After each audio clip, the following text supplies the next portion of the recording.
Okay, so we're here with Ron Moore, the head writer and executive producer of Battlestar Galactica on the Sci-Fi Network. So thanks for sitting down with the Cornell Daily Sun and Sure. talking with us. Ron is class of '86. So I guess you've talked about how you've sort of had a contentious relationship with the university. No, it was very simple actually. I didn't go to class and they asked me to leave. That was about it. Yeah. So, but now you've come home, sort of a conquering hero. How does it feel back?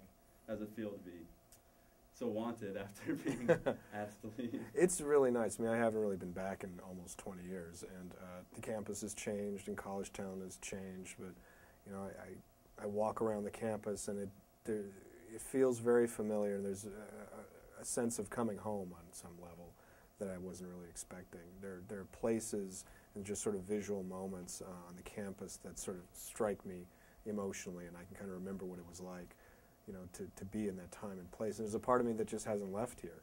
You know, the first night that my wife Terry and I came in, I left and went for a walk at 1:30 in the morning because I used to walk the campus like in the middle of the night. I was always coming back from some party, back to my house, or to go see some girl or something at 2 or 3 a.m.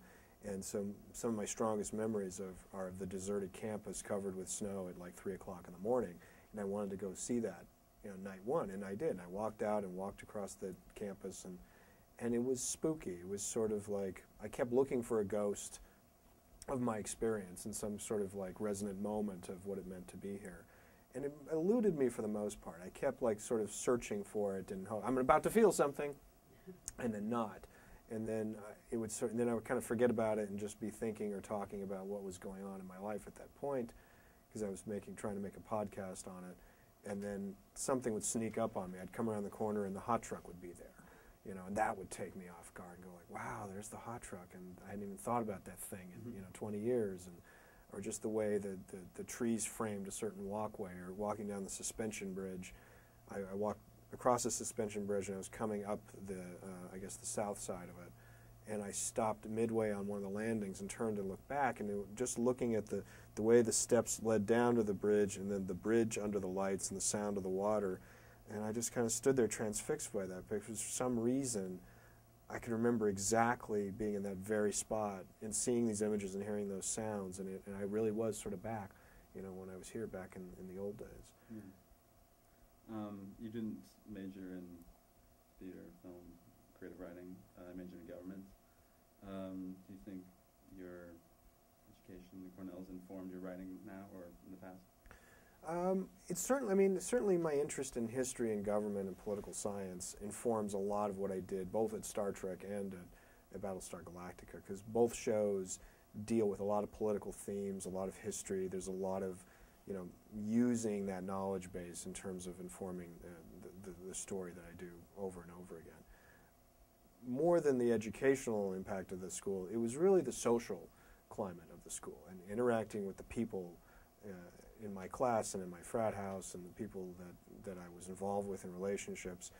It was very much a formative experience. I come from a very small town called Chowchilla in Central California. It's about 4,000 people. It's very agricultural. It's a little cow town. And when I went to Cornell, it was like I had just gone into a different world. I mean, it was a very alien environment, people from the East Coast, a totally different social structure, people that had gone to prep schools. I didn't even know what prep schools really were. People from Long Island. Everybody kept talking about the island and the city, and I was like, what the hell's that? And I was very much, you know, a stranger in this world, and I was more sort of intrigued by the people around me and this different environment and acclimating myself into this other culture, this much more sophisticated sort of multicultural environment than I came from. That was interesting to me at the time, and in retrospect, it really changed and informed me as a person, even more so than any of the courses that I took. Mm-hmm. I remember Walter Lefebvre. Is Wally Lefebvre still here? In the history or government department? Walter Lefebvre was like a key professor that taught American foreign policy and taught a lot about like American history in the 80s. And he used to like stand in front of the desk in a lecture hall and fold his arms and just talk. And I remember those lectures as really enjoyable, and I loved it. And I was really impressed with a man that knew his material that well, and he could just like give it off the top of his head in this environment. And those were really influential moments, just in terms of how to present something to people and what was engaging in front of a group, and sort of a certain level of confidence of how you spoke, and how to interact with people in that setting. I'd imagine a lot of the political stuff you learned about has informed a lot of the politics of Battlestar. Oh yeah, absolutely.